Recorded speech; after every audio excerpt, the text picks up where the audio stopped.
সিলেটের নদ নদীর পানি কমতে শুরু করেছে। এছাড়া ভারতের চেরাপুঞ্জিতেও বৃষ্টি কমে ঢলের পানি কমে আসায় বন্যা পরিস্থিতিরও উন্নতি হচ্ছে।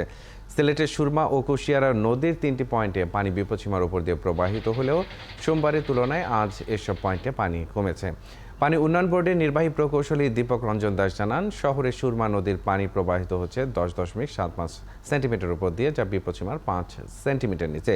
তবে এখনও পানি জমে আছে সিলেট উপশহর, তালতলা, সোবহানীঘাট সহ নগরীর 28টি ওয়ার্ডে। ভোগান্তিতে আছে নগরীর 10,000 পরিবার। সুরমা নদীর পানি বেড়েছে কানাইঘাট পয়েন্টে, প্রবাহিত হচ্ছে বিপদসীমা 53 সেন্টিমিটার উপর দিয়ে।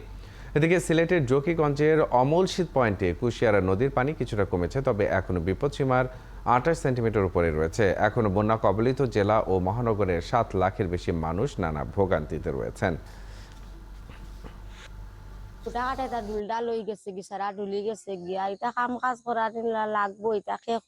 হিসাব মতে বিভিন্ন সংস্থা থেকে আমরা যে তথ্য নিয়েছি সে অনুযায়ী বিয়ানীবাজার উপজেলায় এই সাম্প্রতিক বন্যায় এই পর্যন্ত ক্ষয়ক্ষতির পরিমাণ হয়েছে যা টাকার অঙ্কে 4,73,32,500 টাকা। দর্শক, সিলেটে বন্যা পরিস্থিতির সবশেষ খবর জানাতে আমাদের সঙ্গে যুক্ত হচ্ছেন সহকর্মী হোসাইন আহমেদ সুজাত। সুজাত, গতকাল বৃষ্টি হওয়ার পরে সেখানে বন্যা পরিস্থিতির আজকের অবস্থা জানাবেন, পাশাপাশি সেখানে কি ধরনের ভোগান্তি চিত্রটি দেখছেন সে খবরও জানাবেন।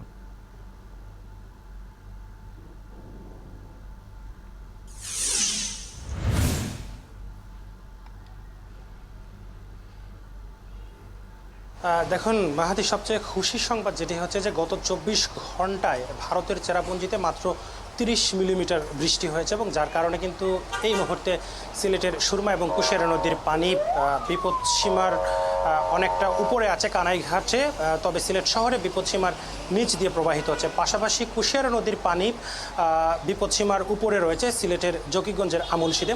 আপনাকে আমি যদি সিলেট শহরের একটু অবস্থাটা দেখাই, এই মুহূর্তে আছি আমি সিলেটের উপশহর পয়েন্টে, অর্থাৎ উপশহরের এই যে সড়কটি দেখতে পাচ্ছেন যে কিছুক্ষণ আগে মাত্র 6 মিলিমিটার বৃষ্টি হয়েছে। সেই 6 মিলিমিটার বৃষ্টিতে পুরো সড়কটি কিন্তু পানির নিচে তলিয়ে গেছে। অনেকক্ষণ সময় চলে গেছে কিন্তু তারপরও পানি নামছে না।